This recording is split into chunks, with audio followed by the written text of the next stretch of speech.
The PGA Championship is known as glory's last shot, and that's exactly what it is. The 2016 season has taken us to some of the game's best major venues, and Baltusrol, located in Springfield, New Jersey, is no different. This course has hosted 7 US Opens, 4 US Amateurs, and 1 PGA Championship 11 years ago.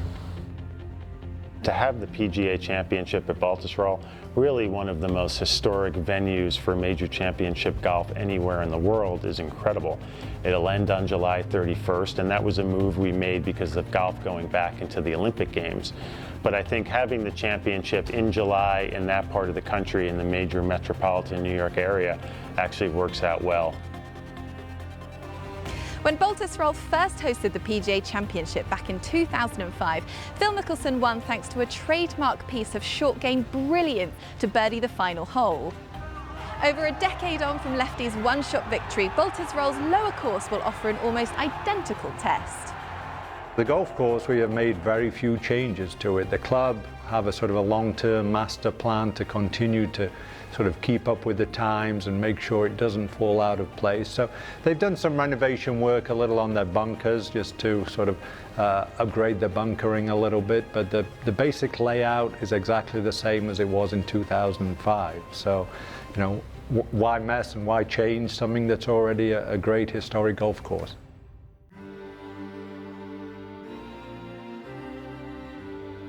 Baltusrol is a unique test in that the first 16 holes are made up of purely par 3s and par 4s. Prepare yourself for some late movers though in every round, as unusually the course finishes with 2 par 5s.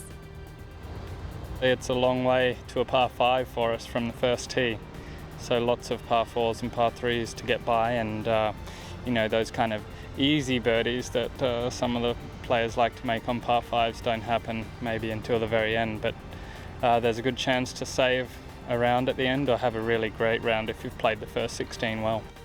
In the past 17, it's 630 some yards, I believe. It's sort of, the story was nobody could ever reach that in 2, but you know, as recently as 2005, quite a number of players were able to reach it.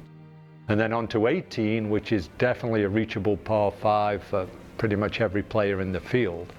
A great finishing hole that offers a lot of opportunities for eagle, birdie, but also, as we know, there's water on the left and some deep bunkers, so it can cause trouble as well. So an exciting finishing hole and a unique layout to the 18 holes.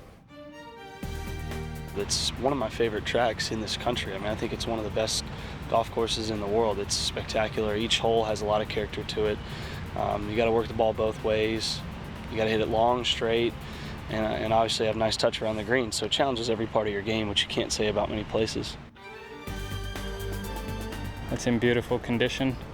The greens are pretty large but have some undulation on them, so you could hit a lot of greens out here, but if you're away from the pin, then the challenge will be 2-putting. The last major of the year, so really last chance of dreaming about winning majors. It comes fairly close to last major. We've just had like a week off in between. But I mean, overall, it's just great. Really, really strong field. This one, probably the strongest field out of all 4 majors. Everyone knows it's 8 months till the Masters, and a long wait if you're not victorious this week. Jason Day returns as defending champion 12 months after claiming his maiden major victory at Whistling Straits in emotional fashion. After recording 7 wins this season, the Aussie is world #1, but he arrives with a point to prove, having had disappointing results in this year's majors so far. To be able to come back and defend that would be very nice to do that. Yeah, I've won a major championship. I can't stop at just winning 1. I've got to keep moving forward to try and win #2 now, and then from there winning #3. I just got to keep pushing forward and doing the same work that I've done to get here. So the belief is there now, whereas in the belief before probably wasn't as strong, but now it's a lot stronger, and I got to understand that it's a good thing to be in this position. Got to work hard and see where it takes me from there.